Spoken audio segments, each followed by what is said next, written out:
اب اس آیت مبارکہ میں اللہ رب العزت نے کل آسمانوں اور زمین میں کل مخلوق کا عمل بتا دیا کہ جو کچھ آسمانوں اور زمین میں ہے ہر کوئی اللہ کو سجدہ ریز ہے. یہ اللہ تعالیٰ نے حقیقت اس آیت مبارکہ میں ذکر فرما دی. فرمایا وَلِلَّهِ يَسْجُدُ مَن فِي السَّمَاوَاتِ وَالْأَرْضِ، اور جو کوئی بھی آسمانوں اور زمین میں ہے وہ اللہ کے لیے سجدہ کرتا ہے. طوعا وکرہا، بعض خوشی سے اور بعض مجبوراً. اب سجدے کا کیا معنی ہے اور آسمانوں اور زمین میں کون چیزیں جو رب کو سجدہ کرتے ہیں؟ سجدے کا لغوی معنی ہے تواضع اور تذلل اختیار کرنا. تواضع اور تذلل اختیار کرنا، کسی کے حکم کے سامنے تواضع اختیار کر لینا، جھک جانا، تو یہ اس کا لغوی معنی ہے. اور ویسے جو اس کا عرف میں معنی ہے وہ ہے اللہ کے سامنے تذلل اختیار کرنا اور اللہ کی عبادت کے لیے سجدہ کرنا. یہ اس کا عرفی معنی ہے کہ اللہ کی بارگاہ میں تذلل سے، تواضع انکساری سے اپنا سر اللہ کی بارگاہ میں رکھ دینا، اپنے سر زمین پر، پیشانی پر رکھ دینا اللہ کی عبادت کے لیے. تو وہ شرعی اور عرفی معنی ہے. اور جو لغوی معنی ہے وہ کسی بھی چیز کا تواضع اختیار کرنا، تذلل اختیار کرنا، اللہ کے حکم کے سامنے سر تسلیم ہم کر دینا. تو جب اس معنی میں ہم پوری کائنات کو دیکھتے ہیں تو ہمیں نظر آتا ہے پوری کائنات میں، چاہے وہ آسمانی کائنات ہے یا زمینی کائنات ہے، سورج ہے، چاند ہے، ستارے ہیں، سیارے ہیں، پہاڑ ہیں، دریا ہیں، سمندر ہیں، پھل پھول شجر حجر ہیں، وہ سب کے سب ایک حکم کے تابع چل رہے ہیں. سورج اپنی مرضی سے طلوع غروب نہیں ہو رہا، بلکہ جو اس کے اوقات مقرر ہیں وہ طلوع ہو رہا ہے، غروب ہو رہا ہے. ستارے اپنی مرضی سے طلوع غروب نہیں ہو رہے، بلکہ وہ بھی ایک نظام کے تحت نکل رہے ہیں، چھپ رہے ہیں. یہی حال دریاؤں سمندروں کا ہے جو پانی رواں ہے کہ وہ بھی اپنے اپنی حدود میں بہہ رہے ہیں. تو یہ سب کچھ بتا رہا ہے کہ یہ سب کچھ ایک نظام کے تابع ہے، اور وہ ہے اللہ عز و جل کی طاقت اور قدرت. اسی طرح انسانوں کے نظام کو دیکھیں، انسانوں کے دلوں کی دھڑکن دیکھنے، انسانوں کے اعضاء دیکھنے، انسانوں کے اندر کا سسٹم دیکھ لیں کہ جو چیز انسانوں کے لیے بنائی گئی ہے وہ انسان ہضم کر رہا ہے، اور تدریجاً یہ بچپن، لڑکپن، جوانی، بڑھاپا، یہ منازل طے کر رہے. کوئی انسان بھی اپنے ماں کے پیٹ سے کوئی آدمی کی شکل میں باہر نہیں رکھتا کہ ایک پورا انسان نکل آئے، ایک پورا قد و قامت 6 فٹ کا 5 فٹ کا انسان نکل، نہیں، یہ ایک اللہ تعالیٰ نے سسٹم بنا دیا ہے. تو اللہ رب العزت نے اسی نظام کی طرف اشارہ کیا ہے کہ پوری کائنات میں جو کچھ بھی ہے وہ سارا اللہ تعالیٰ کی اطاعت اور اس کے تذلل کی ساری میں جھکا ہوا ہے، اس کی طرف جھکا ہوا ہے اور اس کی بارگاہ میں مصروف ہے. جس طرح اللہ تعالیٰ نے سورۃ البقرہ آیت نمبر 116 اس میں ارشاد فرمایا بل لہ ما فی السماوات والارض کل اللہ قانتون، بلکہ سب اسی کی ملکیت ہے اور آسمانوں اور زمینوں میں جو کچھ بھی ہے وہ سب اس کے اطاعت گزار ہیں. پھر اسی طرح سورۃ آل عمران آیت نمبر 83 اس میں فرمایا وَلَهُ أَسْلَمَ مَنْ فِي السَّمَاوَاتِ وَالْأَرْضِ، آسمانوں اور زمینوں میں سب اطاعت سے اس کے سامنے گردن جھکائے ہوئے ہیں، اس کی اطاعت میں ہیں. تو یہ اللہ تعالی نے پوری کائنات کے نظام کو ذکر کر دیا کہ سب اسی کی اطاعت میں مگن ہیں. پھر جو آگے فرمایا طوعا وکرہا، کہ ان میں کچھ ایسے ہیں جو خوشی سے اس کا حکم مان رہے ہیں، کچھ مجبوری سے مان رہے ہیں.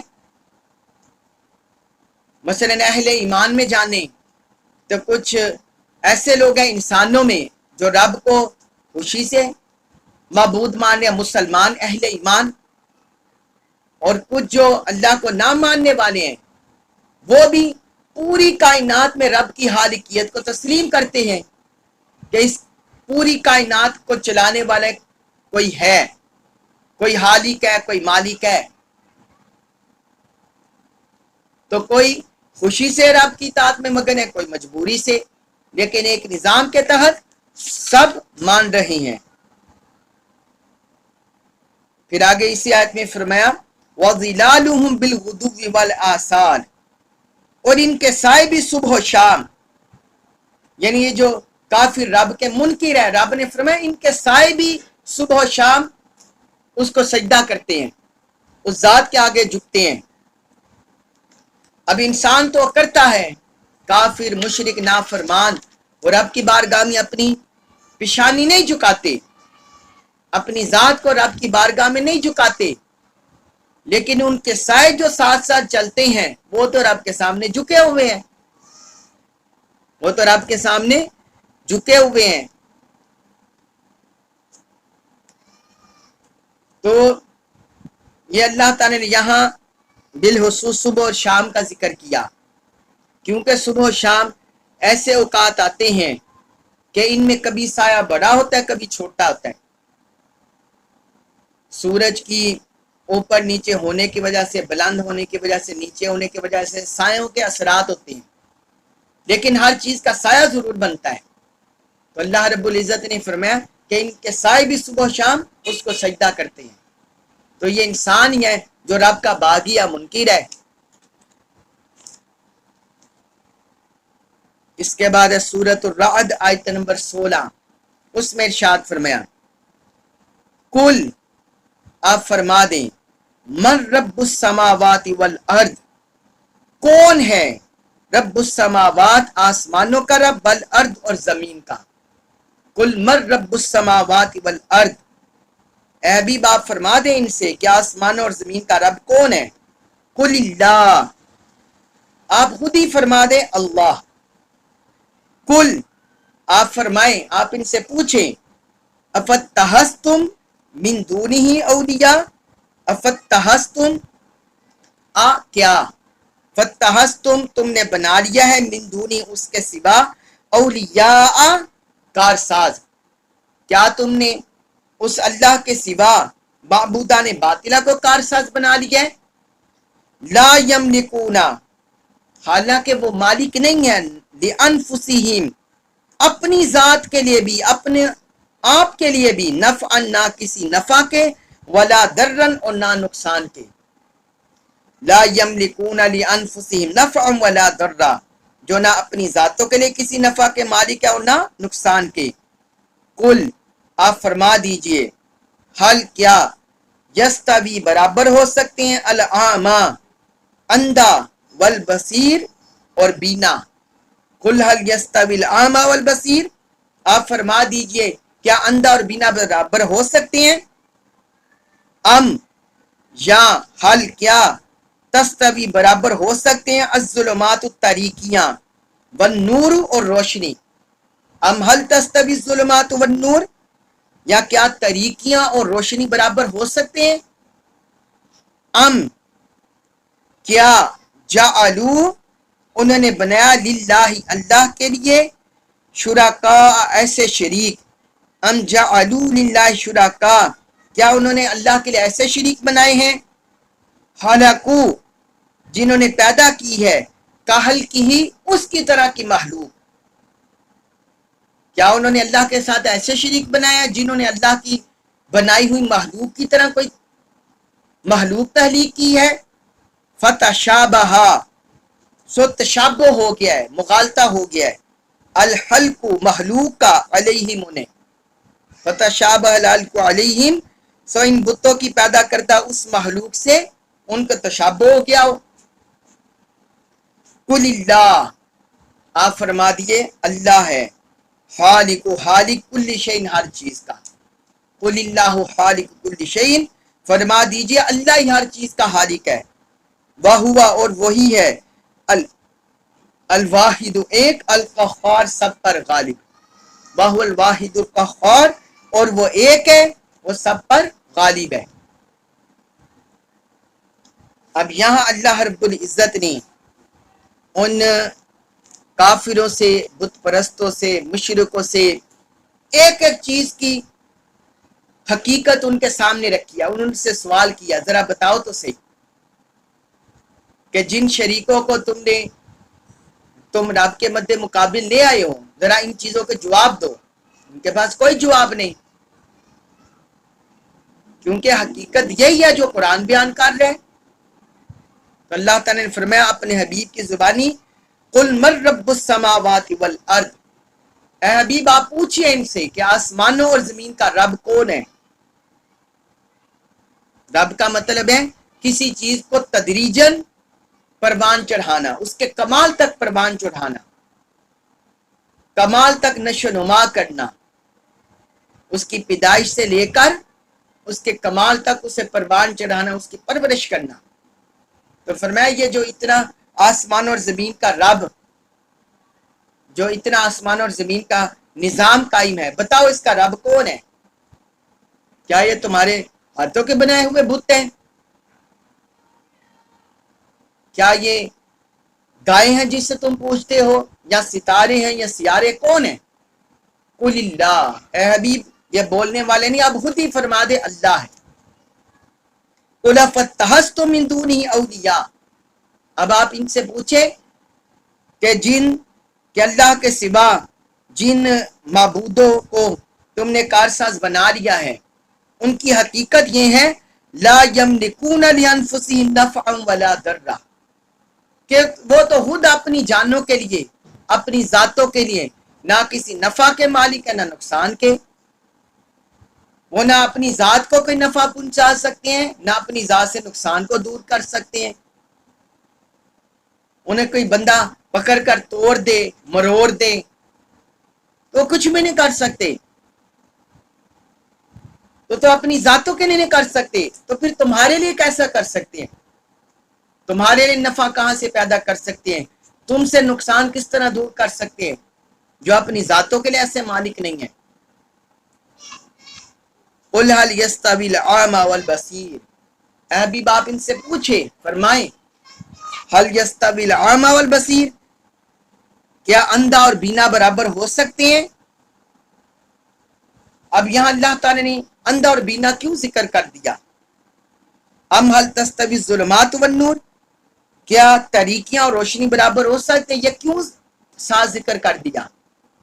اس لیے کہ یہ دلائل بالکل واضح ہیں، یہ دلائل جو اللہ رب العزت نے ذکر کیے یہ بالکل واضح ہیں، تو یہ آنکھوں سے نظر آنے والے ہیں۔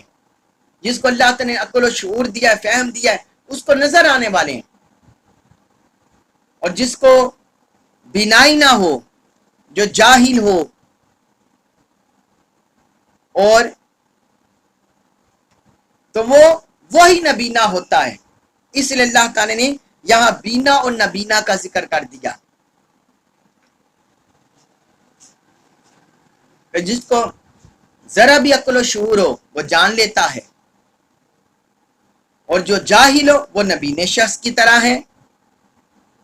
تو ان دلائل کو جاننے والا وہ بینا شخص کی طرح ہے، اور ان دلائل کو رد کرتے وہ نبینا کی طرح ہے، جسے حقیقت حال نظر نہیں آ رہی، جو سرخ و سفید کے درمیان فرق نہیں کر سکتا، چیزوں کے ذائقے کے درمیان، رنگوں کے درمیان فرق نہیں کر سکتا، تو فرمایا کیا بینا اور نبینا برابر ہو سکتے ہیں؟ اور کیا تاریکیاں اور روشنی برابر ہو سکتے ہیں؟ کیونکہ روشنی اسی کے پاس ہوتی ہے جس کو اللہ تعالی نے عقل، فہم، شعور دیا ہو، اور جو اندھیروں میں ہی رہنے والا ہو وہ کیسے روشنی پا سکتا ہے؟ تو طریقیاں اور روشنی بھی برابر نہیں ہو سکتے۔ طریقیاں کیا ہے؟ جہالت کی، کفر کی، شرک کی، ضلالت کی، گمراہی کی، یہ طریقیاں ہیں۔ اور نور کیا ہے؟ ایمان کا نور، اللہ اور اللہ کے رسول کی معرفت کا نور، قرآن کا نور، ہدایت کا نور، فرمایا یہ بھی برابر نہیں ہو سکتے۔ پھر فرمایا ام جعلوا للہ شرکاء خلقوا کخلقہ فتشابہ الخلق علیہم، جن معبودوں کو یہ پوج رہے ہیں کیا انہوں نے اللہ کی مخلوق کی طرح کوئی مخلوق پیدا کر لی ہے کہ اس مخلوق کو دیکھ کر وہ رب کی ربوبیت، رب کی خالقیت انہیں متشابہ ہو گیا، مغالطہ لگ گیا ہے۔ انسانوں کی طرح انہوں نے کوئی اور انسان بنا لیے ہیں، چرند پرند کی طرح کوئی اور بنا لیے ہیں، فرشتوں کی طرح، حیوانات کی طرح کیا انہوں نے کوئی اور مخلوق پیدا کر لی ہے؟ کوئی مکھی بنا لیا، مکھی کہ جو انہیں دیکھ کر یہ لگا ہے کہ یہ بھی معبود ہے؟ تو انہوں نے تو کچھ بھی نہیں کیا۔ آپ یہ دیکھیں منطقی لحاظ سے اللہ رب العزت نے کیسے دلائل دیے ہیں۔ پھر آگے فرمایا قل اللہ خالق کل شیء، آپ فرما دیجئے اللہ ہی ہر چیز کا خالق ہے، ہر چیز کو بنانے والا، خلق کرنے والا، تخلیق کرنے والا وہ اللہ ہے، چاہے وہ آسمانوں میں ہے، چاہے وہ زمین میں ہے، زمین کے تہوں میں ہے، چاہے آسمان اور زمین کے درمیان فضا میں ہے، ہر چیز کو تخلیق کرنے والا اللہ ہے۔ وَهُوَ الْوَاحِدُ الْقَهَّارُ، اور وہ ایک ہے اور وہ سب پر غالب ہے۔ وہی ایک ذات ہے جس نے کل کائنات کو بنایا، کل اشیاء کو بنایا، جمیع مخلوقات کو بنایا، اور وہی سب پر غالب ہے۔ مطلب یہ جس نے بنا دیا اس کا پھر ان پر تسلط ہے، غلبہ ہے، ہر چیز پر وہ غالب ہے۔ اس لیے تو ہزاروں لاکھوں سال سے یہ نظام چل رہا ہے پوری کائنات کا۔ تو اللہ رب العزت نے ایسے دلائل ان کے سامنے رکھے اور ان کے عقل و شعور کو خطاب کیا اور انہیں حقیقت دکھائی۔ اللہ تبارک و تعالیٰ سے دعا ہے کہ ہم سے جو کمی کجی یا اللہ پاک معاف فرمائے، ہمیں قرآن مجید کی کامل معرفت نصیب فرمائے اور ہمیں معبودان باطلہ، شرک سے، کفر سے اپنی پناہ عطا فرمائے، حفاظت میں رکھے، اپنے اور اپنے حبیب کی کامل اطاعت نصیب فرمائے، قرآن مجید پر عمل پیرا ہونے کی توفیق عطا فرمائے۔ وما علیہ الا البلاغ المبین۔